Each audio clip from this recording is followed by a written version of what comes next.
Another myth that I would like to talk about, and this is the final one, two-state solution. Will that ever happen? To my mind, not.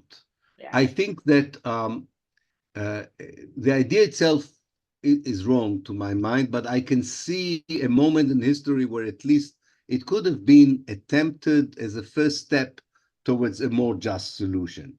And that moment was after June 67, when Jewish settlers have not as yet moved to the West Bank.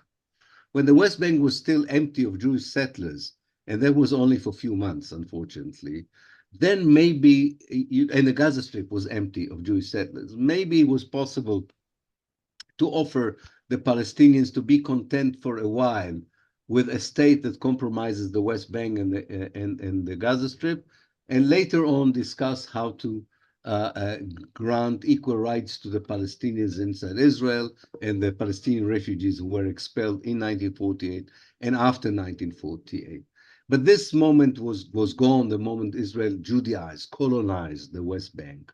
And the only offer was for a Bantustan, like these two little kingdoms that white South Africa offered the Africans, that meant the continuation of the apartheid. So I think a two-state solution is just another repeat today of Oslo, another idea of this open prison, as I call it, instead of the maximum security prison. I think nowadays most Palestinians do not accept it because of the experience they had. And you know, I'm a believer in equality and justice as ideals. I know that you cannot always fully implement them, but I think they should guide us. And what really troubles me with the two-state solution, that it has no respect for equality. I mean, it's included in this solution. Everybody says it's not about equality. And I think if it's not even about equality, it's wrong. I'm not talking about absolute equality. I'm not naive.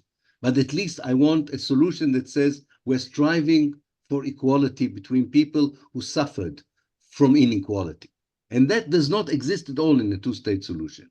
That's why I believe in a one democratic state for all, because as difficult as it would be to establish it, it will have the principle of equality as the leading principle in it. And secondly, I think you have to rectify sometimes, correct past evils. You have to bring closure to people.